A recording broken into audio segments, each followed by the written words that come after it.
Balaji studio presents. मेरे भाई बहनों,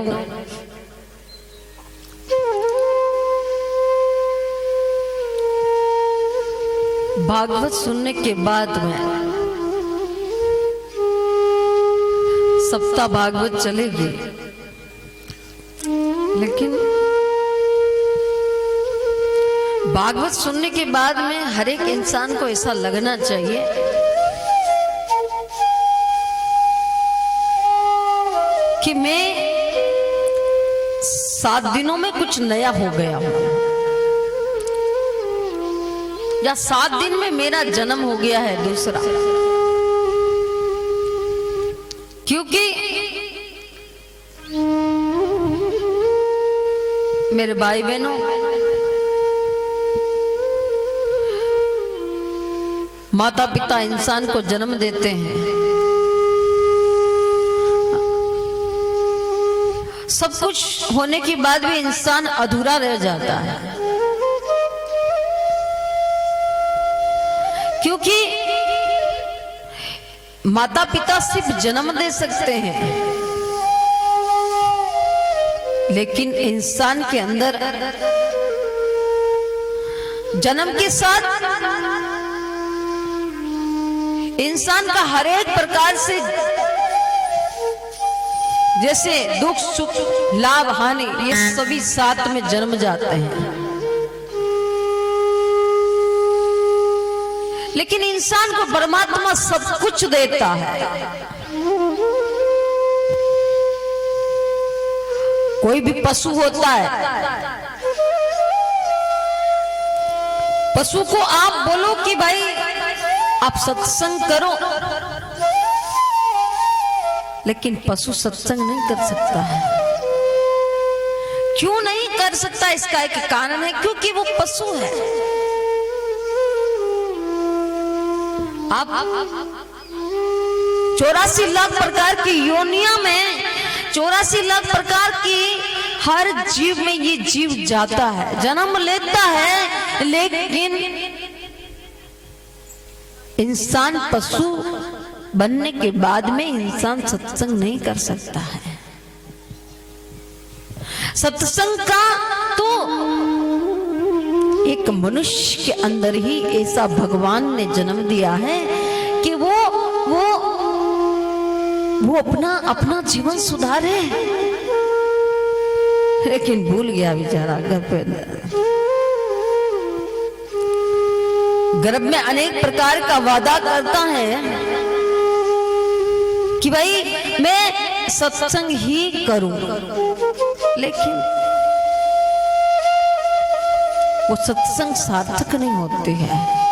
क्योंकि भगवान ने सब कुछ दिया है, फिर भी वैसे तो अपनी तुलना ही पशु के जैसी ही है। अपन भी मैं आपको बताती हूँ, जैसे पशु अच्छा घोंसला बनाता है, मनुष्य भी अच्छा मकान बना लेता है।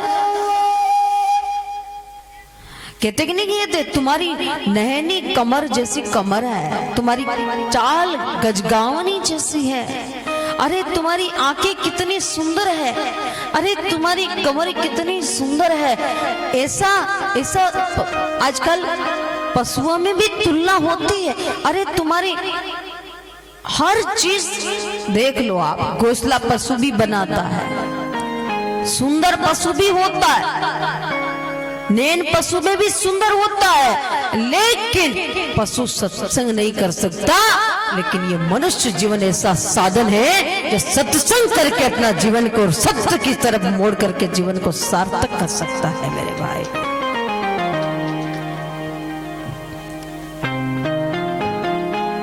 भक्ति रूपी को अपने हृदय में जन्म दो मेरे भाई बहनों।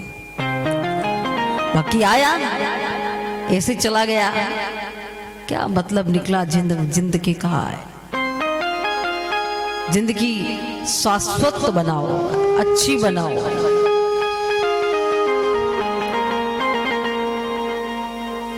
क्योंकि अपना कार्य पशु भी कर रहा है, और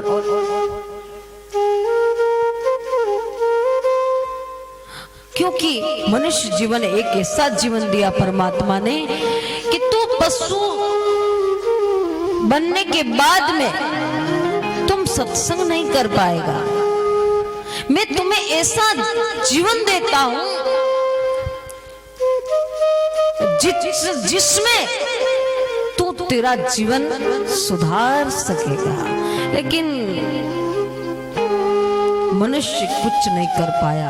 जीवन में मेल बनाया, मकान बनाया, बच्चे हो गए और थोड़ा दिन बाद में मनुष्य वृद्ध हो गया। फिर संसार को छोड़ करके अलविदा कह करके चले गए। पीछे कोई याद करने वाला नहीं रहा।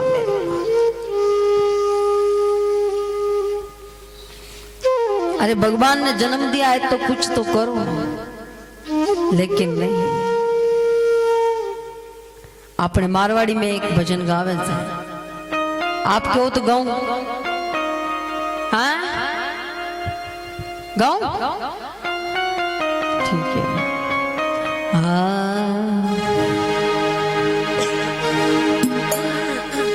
हमारे एक गुरुदेव थे, वो ये भजन बहुत गाते थे।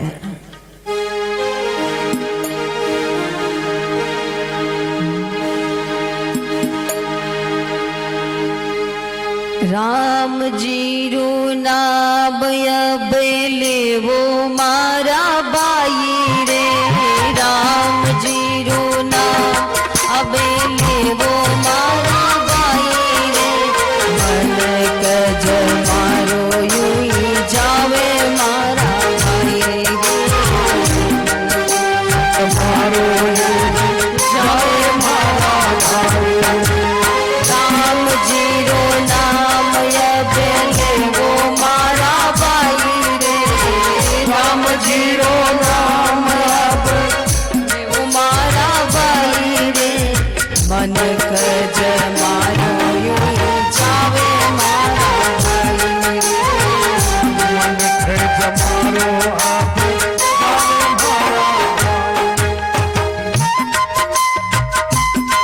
सारी सेवा कीजिएगा।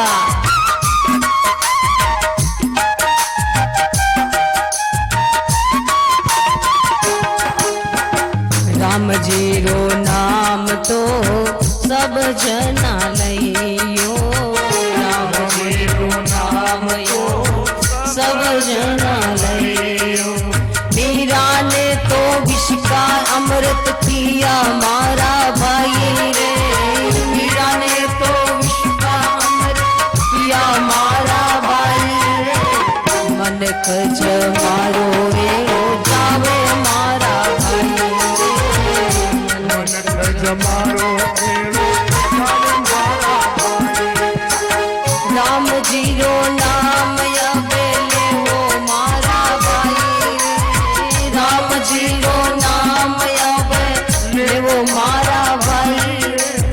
मन कज मारो रे जावे मारा भाई रे। मन कज मारो मेरे भाई बहनों, क्यों अपना जीवन को बेकार करते हो? भक्ति ने कल प्रश्न किया कि मैं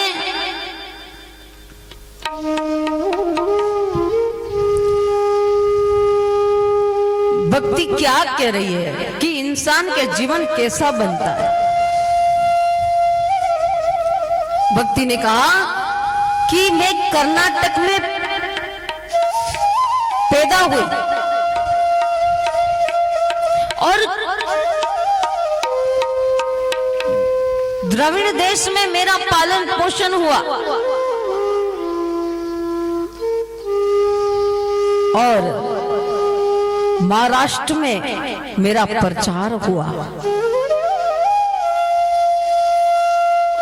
और महाराष्ट्र में प्रचार हुआ और उसके बाद में गुजरात में आई और मैं मिट गई। गुजरात में मेरा अंग भंग हो गया। क्यों मेरे भाई बहनों? एक तो कर्नाटक वो है, दूसरा तुम्हारे दोनों कान हैं। इस कानों के द्वारा सत्संग सुनो। ये दोनों कान तुम्हारे कर्नाटक है, ये चाहो तो भक्ति रूपी सत्संग सुन करके अपना भविष्य, अपना मनुष्य जीवन पार कर सकते हो। उसके बाद में महाराष्ट्र द्रविड़, ये तुम्हारा हृदय है। इस हृदय के अंदर भक्ति को प्रदान, इस हृदय को अंदर भक्ति देवी को बिठाओ। और गुजरात, जो बिना भजन के जो रातें गुजर रही है ना, ये तुम्हारे गुजरात है। वो महाराष्ट्र तुम्हारा शरीर है। इस महाराष्ट्र कभी कभी ये शरीर से कभी न कभी सत्कर्म किया करो, ताकि भक्ति का जन्म होता रहे मेरे भाई।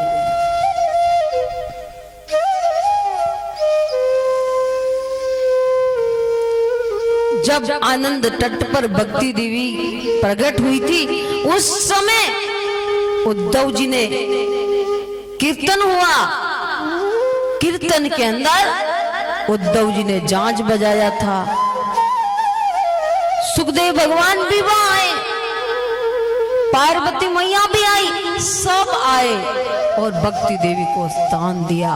आज इसीलिए तो आप और हम यहां बैठ करके भक्ति रूपी कल्याणी का प्रसंग सुन रहे हैं। क्यों? भगवान ने इस भक्ति को जन्म दिया है। ठाकुर जी ने भक्ति रूपी को वृंदावन से यहां तक भेजा है। और यहाँ पे भी अगर अपन भक्ति को धारण ना करें मेरे भाई बहनों, तो फिर अपन क्या करें? जीवन तो इसी से बनता है।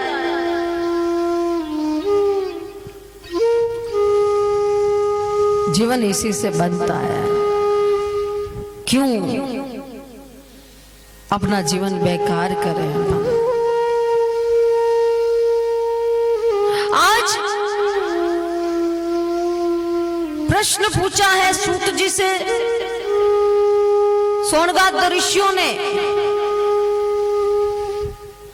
उनको कहने लगे, 6 प्रश्न पूछा है सूत जी ने। सोनगाद ऋषियों ने पूछा है सूत जी को। उनके चरणों में बैठे हैं वो, हजारों वर्ष तक तप करते हैं, कभी हवन करते हैं, और लेकिन समय मिल जाते हैं तो सूत जी से प्रश्न करते हैं।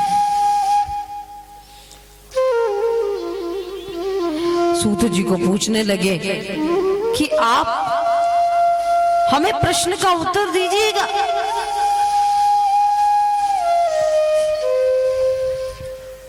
सूत जी को क्या पूछ रहे हैं?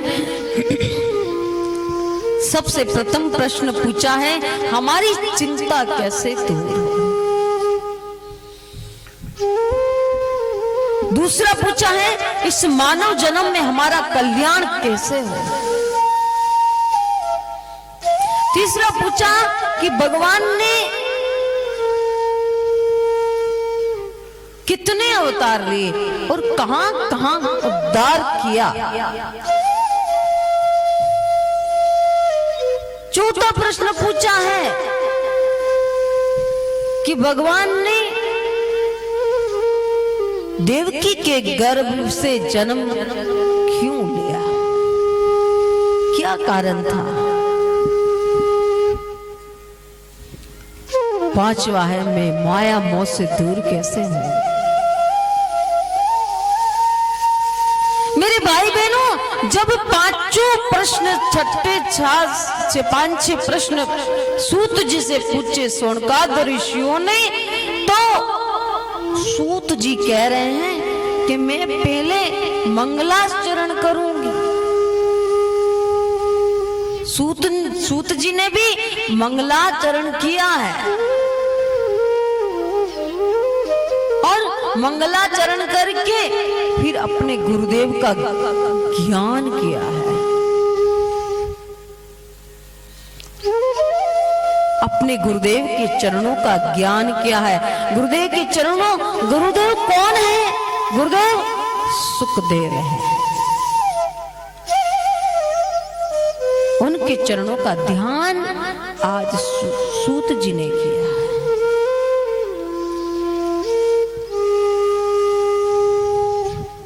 सूत जी महाराज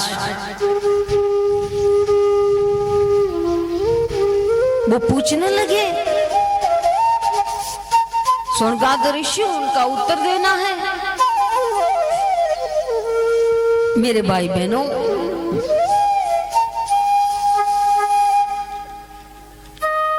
लेकिन एक बार क्या हुआ कि कैलाश के ऊपर संत वामदेव जी आए। संत वामदेव जी आए। संत वामदेव जी ने कहा पार्वती से, पार्वती जी से क्या पूछा? अरे पार्वती जी, आपके भगवान शिव भोलेनाथ आ जाए तो ये पूछ लेना कि आपने ये गले के अंदर माला किसने धारण कराई है? ये किसकी माला है? ये किसके मुंड है? आप पूछ लेना। उन्होंने, पार्वती जी ने कहा जरूर गुरुदेव। पार्वती जी ने अपने गुरुदेव के चरण पूजन की और फिर संत वामदेव जी चले गए।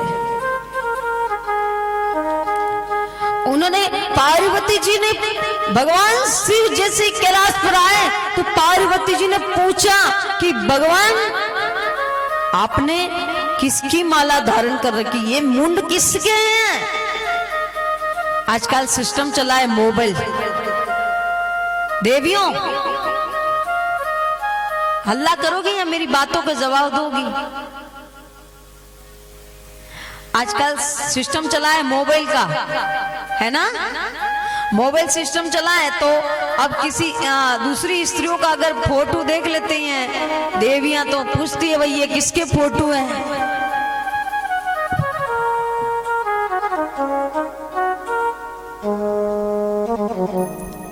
पूछना तो पड़ता है ना पतिदेव को। फिर पतिदेव जी भी पूछते हैं, देवियां पूछती है भाई किसके फोटो है ये? तो कभी कभी तो नहीं बताते, लेकिन ये कहते हैं तुम्हारे हैं, पर मानते नहीं है।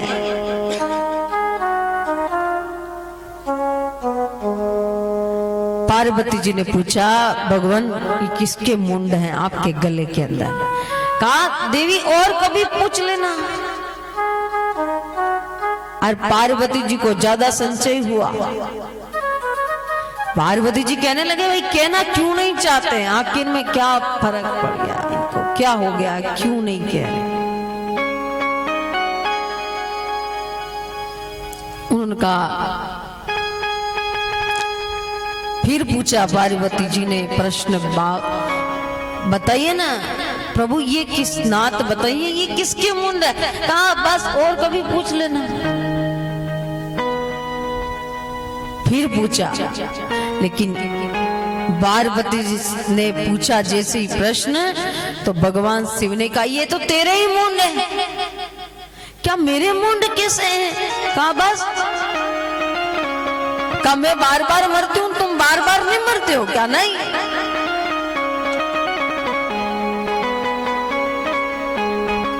कैलाश के निवासी नमो बार बार हो, नमो बार बार हो, आए तेरे चरण में प्रभु बार बार हो। कैलाश के निवासी नमो बार बार हो, नमो बार बार हो, तेरे चरण तुम्हारे प्रभु बार बार हो।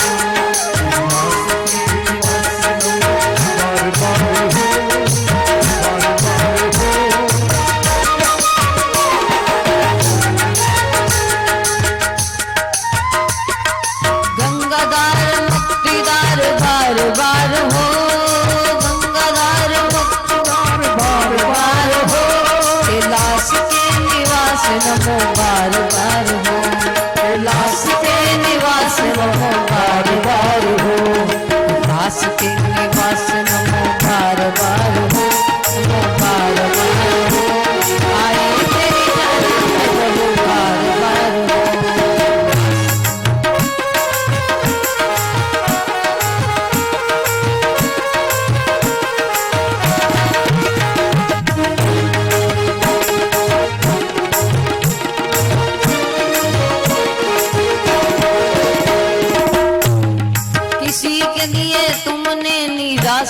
किया, किसी को तुमने आज तक निराश ना किया। जो भी आया तेरे दर पे खाली ना गया, जो भी आया तेरे दर पे खाली ना गया। गंगवार मुक्तिदार बार बार हो, गंगवार मुक्तिदार बार बार हो, आए तेरे चरण में बार बार हो, आए तेरे चरण में प्रभु बार बार हो। आस के निवास रहो बार बार हो, आस के निवास रहो बार बार हो, आए तेरे चरण में प्रभु बार बार हो।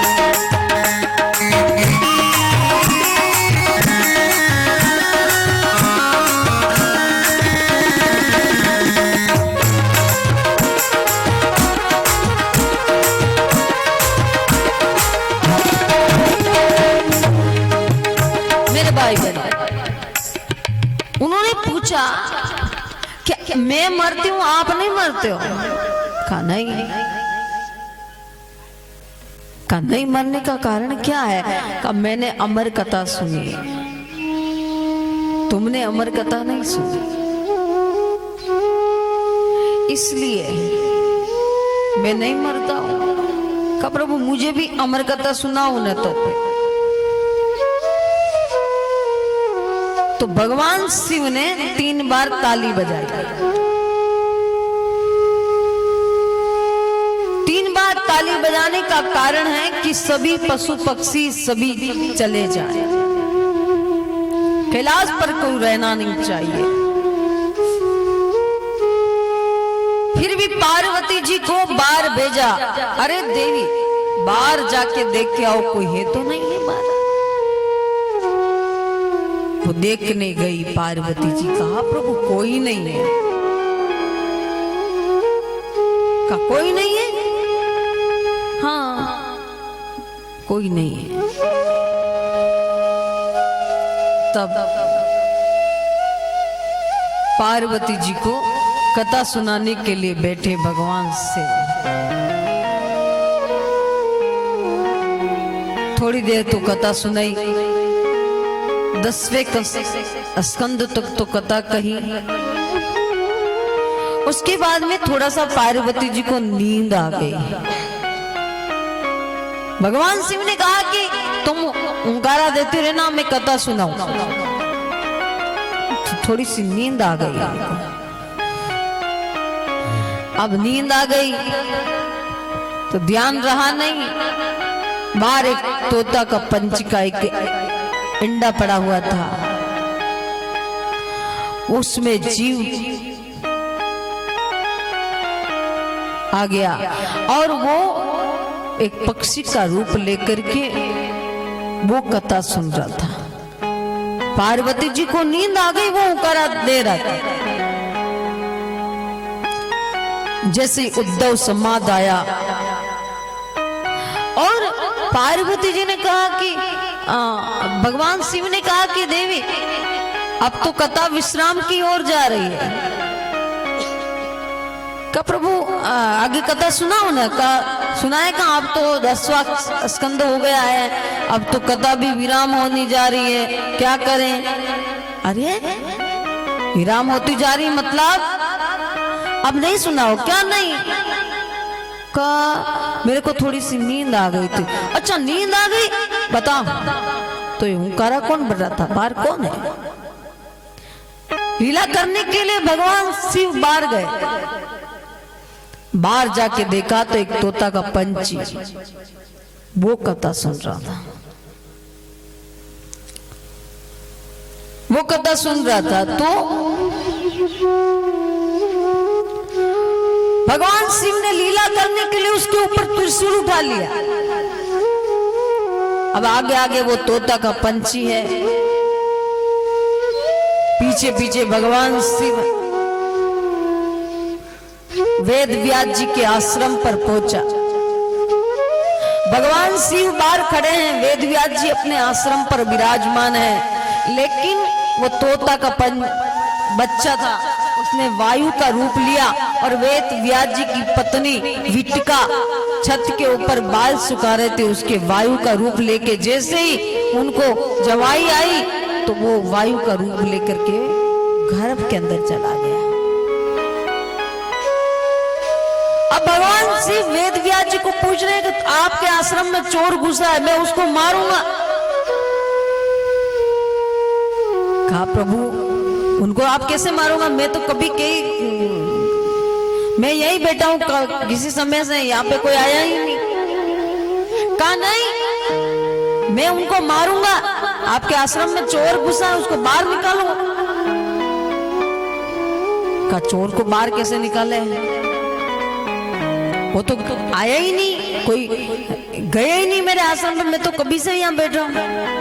कहा नहीं। तब भगवान वेदव्यास जी पूछने लगे कि भगवान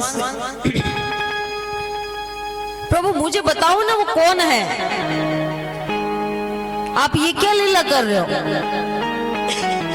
तब भगवान वेदव्यास जी को भगवान शिव कहने लगे कि मैं आज मेरी पार्वती जी को अमर कथा सुना रहा था। सारे पशु पक्षी चले गए, लेकिन तोता बाहर बैठा रहा, ये नहीं गया। अंडे में से इनके जीव संचालित हो गया और इन्होंने कथा सुन ली। तो वेद व्यास जी कहने लगे प्रभु वो तो कथा सुन ली, तब तो वो तो अमर हो गए ना, अब उसको कैसे मारोगे। भाई कथा सुन ली, अब वो अमर हो गया, अब कैसे मारोगे, अब नहीं मार सकते हो। तो भगवान शिव ने कहा ये बात तो सही है, उन्होंने कथा सुन ली, वो अमर हो गया। तो भगवान शिव वहां से चले गए। मेरे भाई बहन, देवता आकाश से फूल बरसा रहे हैं और भगवान शिव तो चले गए कैलाश के ऊपर। इसीलिए तो भगवान शिव कैलाश पर जा रहे हैं। शंकर तेरी जटा में बोले, तेरी जटा में बहती है गंगधारा। शंकर तेरी जटा में, तेरी जटा में बहती है गंगधारा। काली घटा के अंदर, काली घटा के अंदर दामनी उजारा।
मेरे भाई बहनों,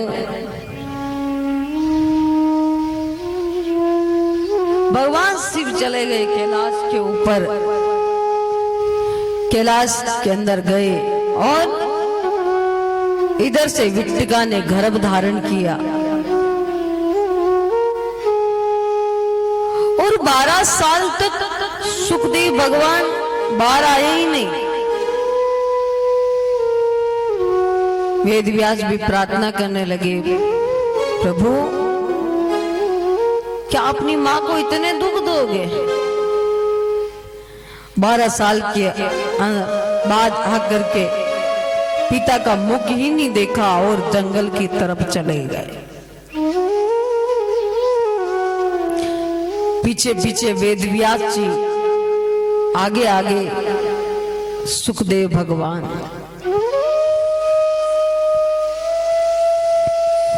और जंगल की तरफ चले गए, देखा ही नहीं सुखदेव भगवान ने। तप करने गए।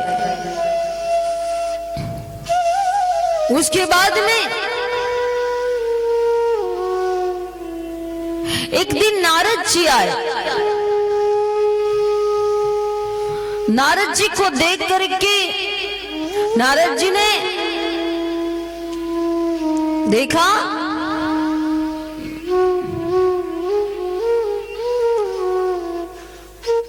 सूत जी महाराज सोनगाद ऋषि सूत जी के चरणों में है, लेकिन इधर से नारद जी ने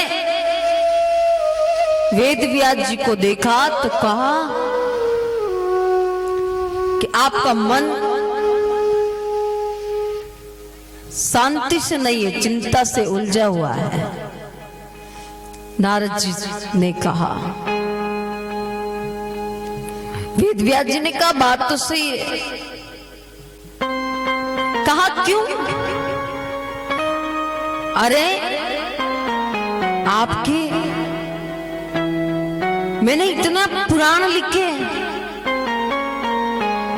मैंने सब कुछ रचना कर दी, फिर भी मेरे मन से चिंता नहीं हटी। नारद जी कहने लगे कि आपने सब कुछ रचना कर दी, लेकिन भगवान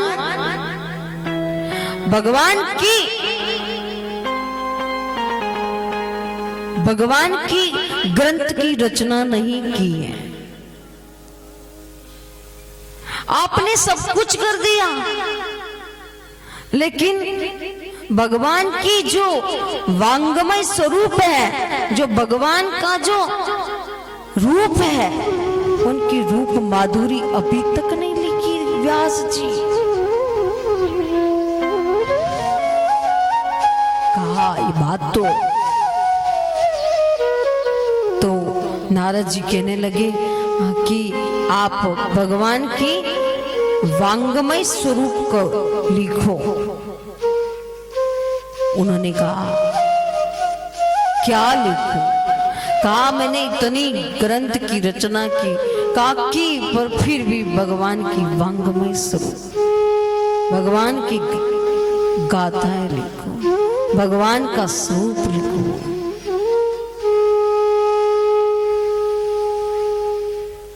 नारद जी ने अपना वृतांत सुनाया। मैं एक दासी का पुत्र,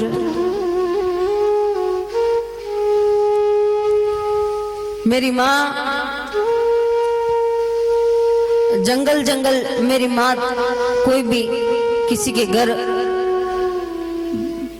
बासन घसना, किसी के कुछ काम करना, ये सारा मेरी माँ करती थी, क्योंकि नारद जी को पूर्व जन्म याद है।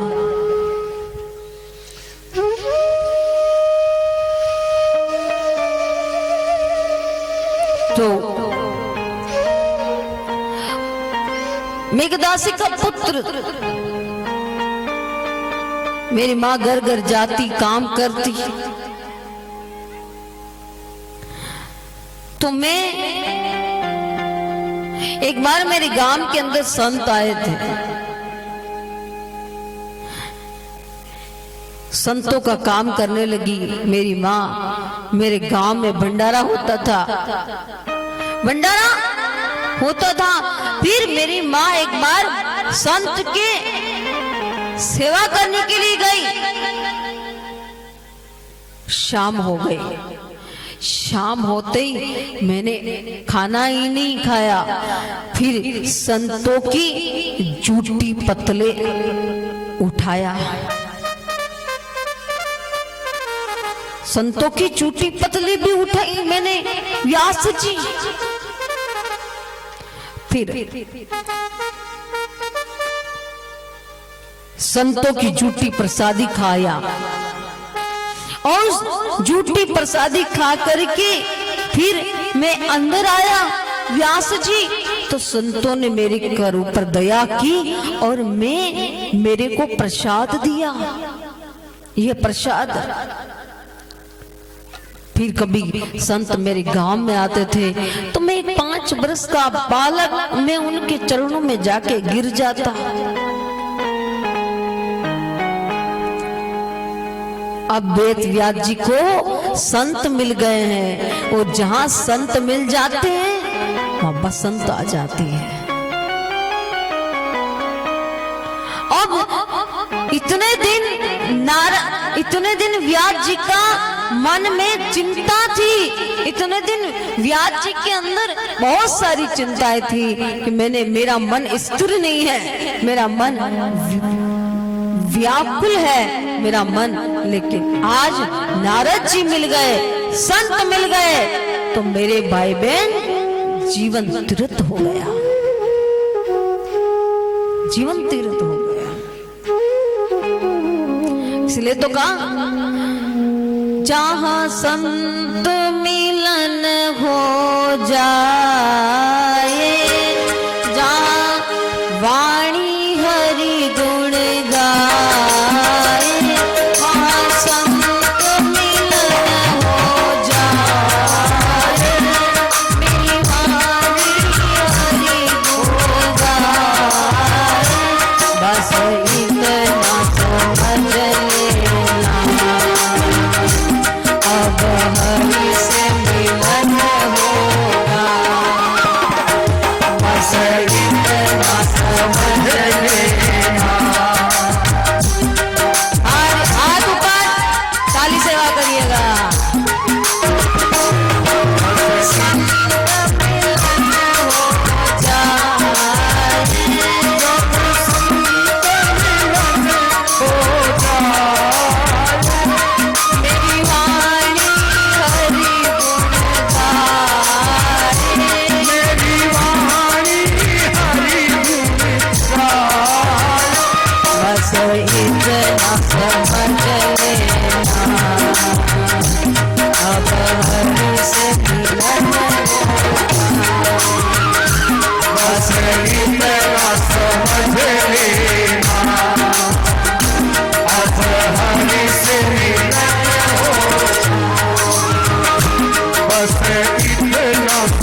अरे मेरे भाई बहन, अगर संत सभा में आ जाए तो भी समझ लेना कि भगवान ही अपनी सभा में आए हैं। और भगवान आते हैं तो बाके बिहारी जी को साथ में लेके ही आते हैं।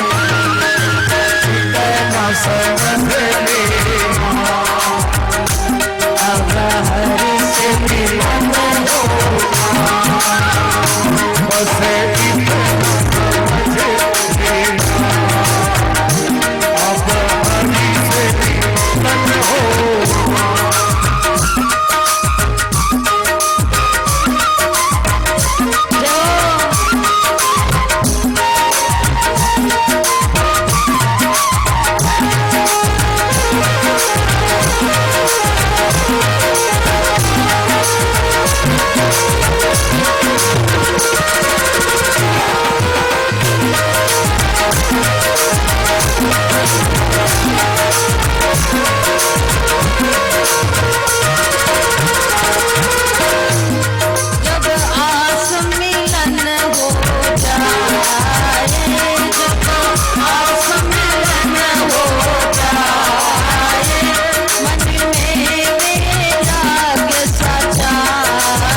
गुजरात में मेरा अंग भंग हो गया। क्यों मेरे भाई बहनों,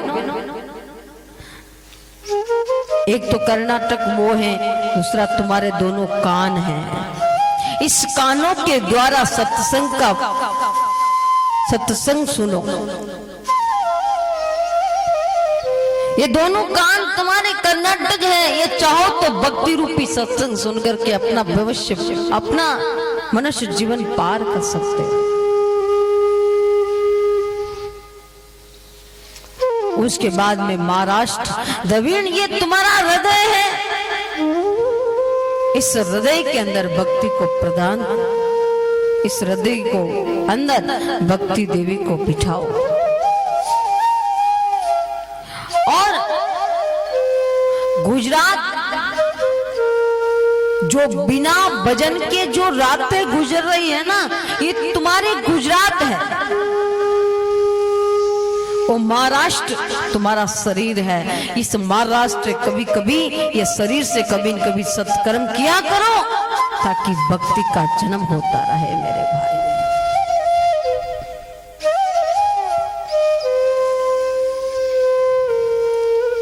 जब आनंद तट पर भक्ति देवी प्रकट हुई थी, उस समय उद्धव जी ने कीर्तन हुआ।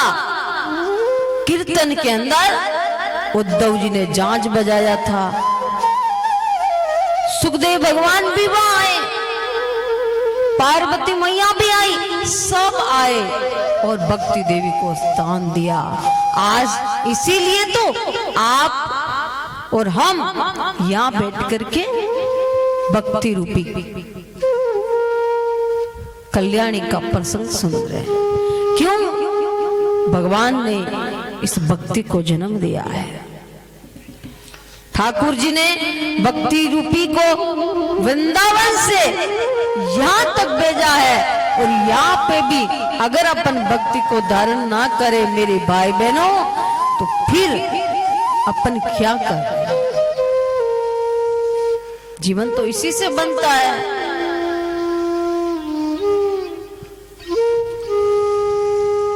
जीवन इसी से बनता है। क्यों अपना जीवन बेकार करें? आज प्रश्न पूछा है सूत जी से सोनगाद ऋषियों ने। उनको कहने लगे, 6 प्रश्न पूछा है सूत जी ने। सोनगाद ऋषियों ने पूछा है सूत जी को। उनके चरणों में बैठे हैं वो, हजारों वर्ष तक तप करते हैं, कभी हवन करते हैं, और लेकिन समय मिल जाते हैं तो सूत जी से प्रश्न करते हैं। सूत जी को पूछने लगे कि आप हमें प्रश्न का उत्तर दीजिएगा।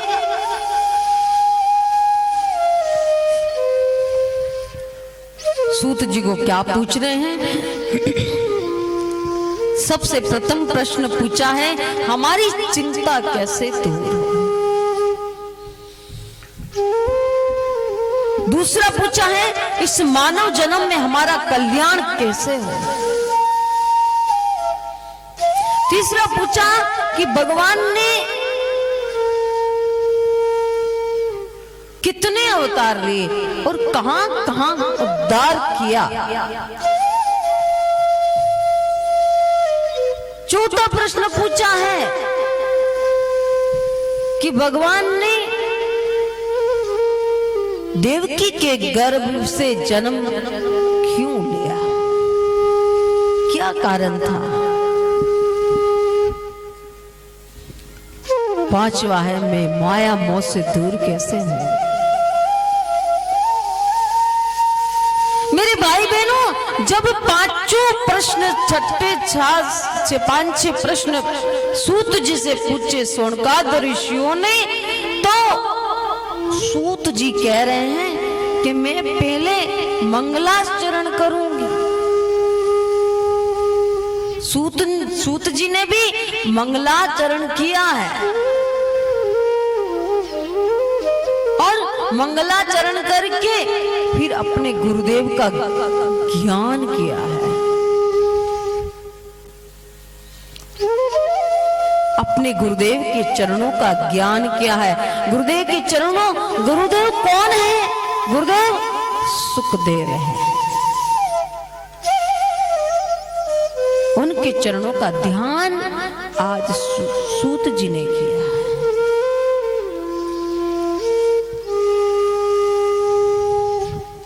सूत जी महाराज वो पूछने लगे, सोनकाद ऋषि उनका उत्तर देना है। मेरे भाई बहनों,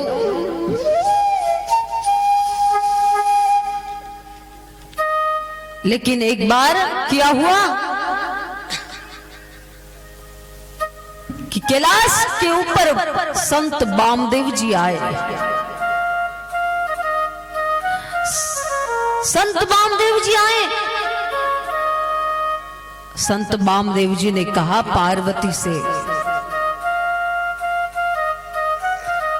पार्वती जी से क्या पूछा?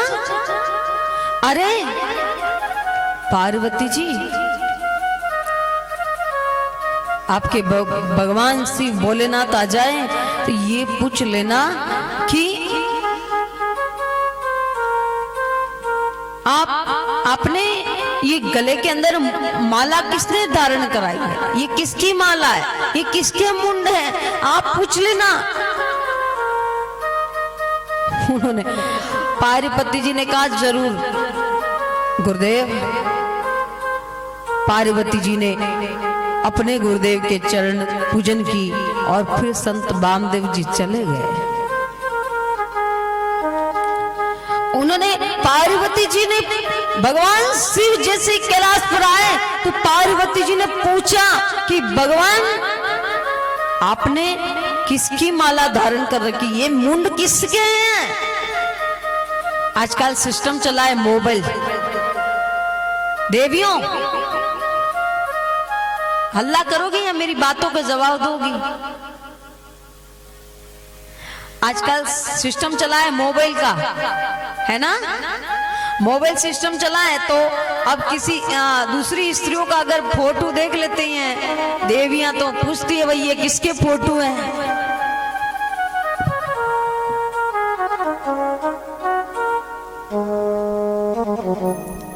पूछना तो पड़ता है ना पतिदेव को। फिर पतिदेव की भी पूछते हैं, देवियां पूछती है भाई किसके फोटो है ये?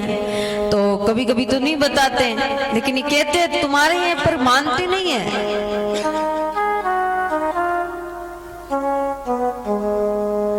पार्वती जी ने पूछा भगवान ये किसके मुंड हैं आपके गले के अंदर? कहा देवी और कभी पूछ लेना। और पार्वती जी को ज्यादा संशय हुआ। पार्वती जी कहने लगे भाई कहना क्यों नहीं चाहते हैं? आखिर में क्या फर्क पड़ गया इनको? क्या हो गया? क्यों नहीं कह रहे? उन्होंने कहा,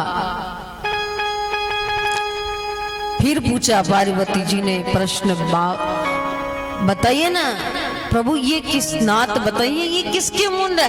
कहा बस और कभी पूछ लेना। फिर पूछा, लेकिन पार्वती जी ने पूछा जैसे ही प्रश्न तो भगवान शिव ने कहा ये तो तेरे ही मुंड है। क्या मेरे मुंड कैसे हैं? कहा बस, कहा मैं बार बार मरती हूं, तुम बार बार नहीं मरते हो क्या? नहीं।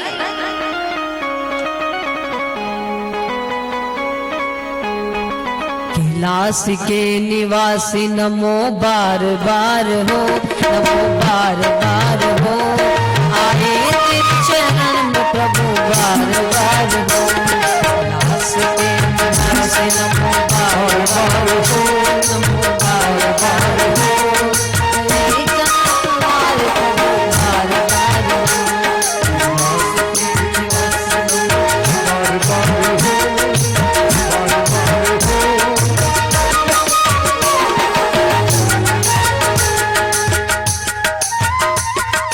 गंगादार मुक्तिदार बार बार हो,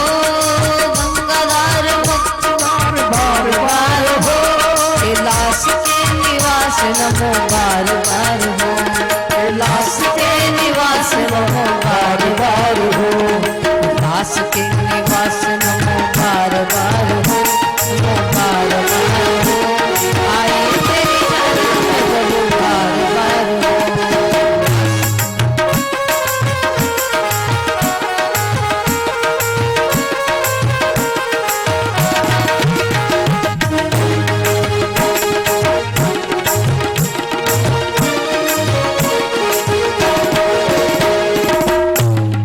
किसी के लिए तुमने निराश ना किया, किसी को तुमने आज तक निराश ना किया, जो भी आया तेरे दर पे खाली ना गया, जो भी आया तेरे दर पे खाली ना गया, रंगदार मुक्तिदार बार बार हो, रंगदार मुक्तिदार बार बार हो, आए तेरी चरण में बार बार हो, आए तेरे चरण में प्रभु बार बार हो, आस के निवास नमो बार बार हो, आस के निवास नमो बार बार हो, आए तेरी चरण में प्रभु बार बार हो।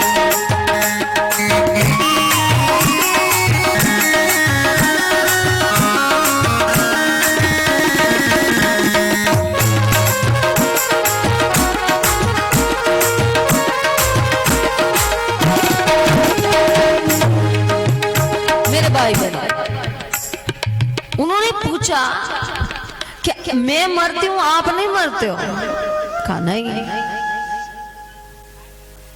कहा नहीं मरने का कारण क्या है? कहा मैंने अमर कथा सुनी है, तुमने अमर कथा नहीं सुनी, इसलिए मैं नहीं मरता हूं। कहा प्रभु मुझे भी अमर कथा सुनाओ न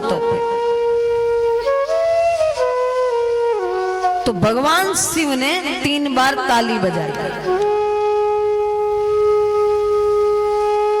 3 बार ताली बजाने का कारण है कि सभी पशु पक्षी सभी चले जाए, कैलाश पर कोई रहना नहीं चाहिए। फिर भी पार्वती जी को बाहर भेजा, अरे देवी बाहर जाके देख के आओ कोई है तो नहीं है बाहर।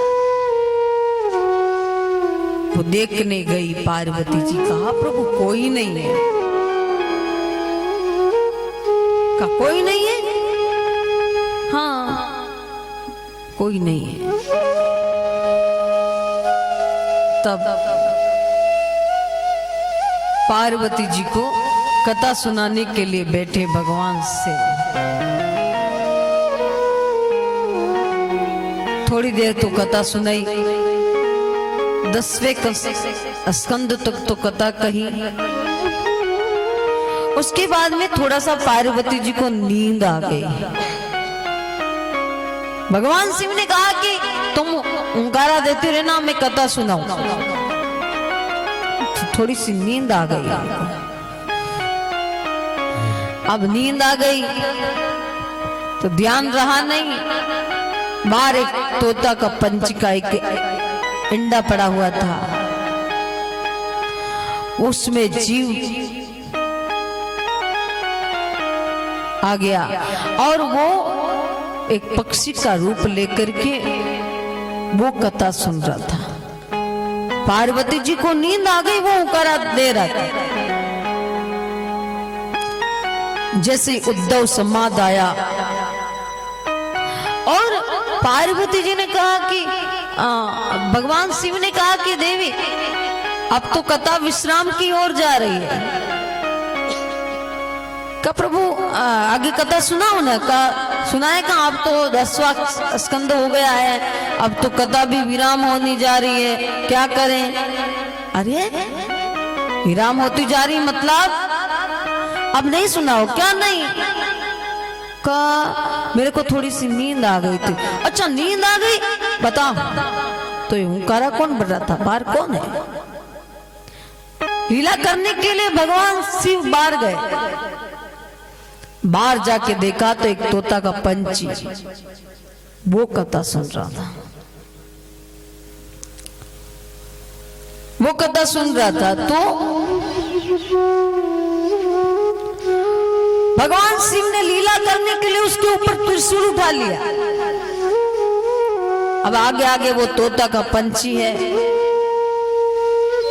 पीछे पीछे भगवान शिव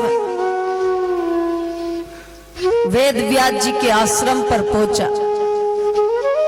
भगवान शिव बाहर खड़े हैं, वेद व्यास जी अपने आश्रम पर विराजमान है, लेकिन वो तोता का बच्चा था, उसने वायु का रूप लिया और वेद व्यास जी की पत्नी विटका छत के ऊपर बाल सुखा रहे थे, उसके वायु का रूप लेके जैसे ही उनको जवाई आई तो वो वायु का रूप लेकर के गर्भ के अंदर चला गया। अब भगवान शिव वेद व्यास जी को पूछ रहे हैं कि आपके आश्रम में चोर घुसा है, मैं उसको मारूंगा। कहा प्रभु उनको आप कैसे मारूंगा, मैं तो कभी मैं यही बैठा हूं किसी समय से, यहाँ पे कोई आया ही नहीं। कहा नहीं मैं उनको मारूंगा, आपके आश्रम में चोर घुसा है उसको बाहर निकालो। कहा चोर को बाहर कैसे निकाले, वो तो आया ही नहीं, कोई गया ही नहीं मेरे आश्रम में, मैं तो कभी से यहाँ बैठा हूं। कहा नहीं। तब भगवान वेद व्यास जी पूछने लगे कि भगवान प्रभु मुझे बताओ ना वो कौन है, आप ये क्या लीला कर रहे हो। तब भगवान वेद व्यास जी को भगवान शिव कहने लगे कि मैं आज मेरी पार्वती जी को अमर कथा सुना रहा था, सारे पशु पक्षी चले गए लेकिन तोता बाहर बैठा रहा, ये नहीं गया, अंडे में से इनके जीव संचालित हो गया और इन्होंने कथा सुन ली। तो वेद व्यास जी कहने लगे प्रभु वो तो कथा सुन ली, तब तो वो तो अमर हो गए ना, अब उसको कैसे मारोगे। भाई कथा सुन ली, अब वो अमर हो गया, अब कैसे मारोगे, अब नहीं मार सकते हो। तो भगवान शिव ने कहा ये बात तो सही है, उन्होंने कथा सुन ली, वो अमर हो गया। तो भगवान शिव वहां से चले गए। मेरे भाई बहन, देवता आकाश से फूल बरसा रहे हैं और भगवान शिव तो चले गए कैलाश के ऊपर। इसीलिए तो भगवान शिव कैलाश पर जा रहे हैं। शंकर तेरी जटा में बोले तेरी जटा